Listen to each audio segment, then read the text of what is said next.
In Krishna's earliest memories, the world smelled of warm milk and freshly churned butter. His mother, Yashoda, made the finest butter in all of Gokul, soft as moonlight, white as promise.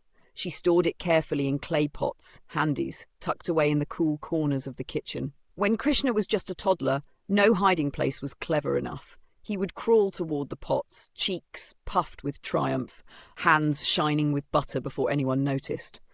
The house echoed with laughter then, but also with complaints. As Krishna grew older, Yashoda grew wiser. "No more easy thefts, Kanha," she said, tying the butter pots high up from the roof beams with ropes and pulleys. This house must have order. The pots now swung far above the ground, unreachable by any child, so she thought. Krishna studied the ropes thoughtfully. Then he smiled. That smile was usually followed by mischief. One afternoon, he turned to his elder brother, Balarama. "Tao," he said sweetly, "will you help me see the moon?" Balarama, strong and soft-hearted, lifted Krishna onto his shoulders. Together, they formed a living ladder. The rope creaked, the pot tilted, and victory flowed like butter. When Yashoda discovered the broken handi and the dripping floor, she summoned the household.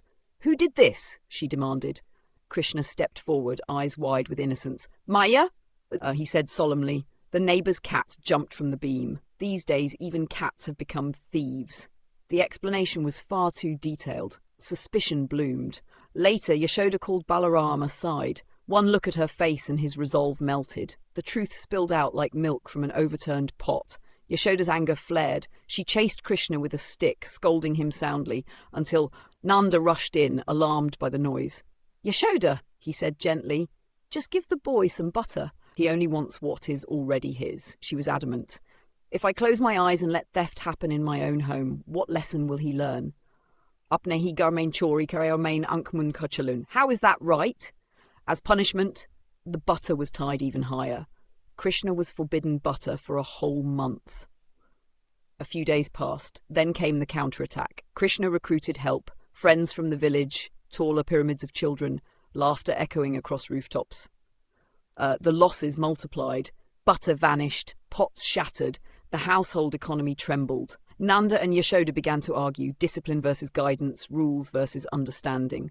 Nanda, responsible for supplying milk to nearby towns, felt the strain. To make up for losses, he reduced jaggery and supplements from the cow's feed. Milk yield dropped. Customers complained. One night, burdened and tired, he confessed his worries. Yashoda suggested quietly, "Add a little water." "No one will notice." Nanda recoiled. "That is dishonesty," he said. "Shrinkflation is a curse for a trader. My customers are like gods, but worry weakens even the strong." He agreed. Soon, a Rasgulla merchant noticed fewer sweets forming from each litre of milk. He investigated, confronted Nanda, and cancelled the contract. Word spread. A business built over generations crumbled. Nanda stood in the market of the Janapada, trying to sell milk at lower prices, dignity bruised, income falling. These stories he knew were never sung. Only providers understood the quiet cost of keeping life moving. That evening, Krishna watched his father silently. He did not ask for butter.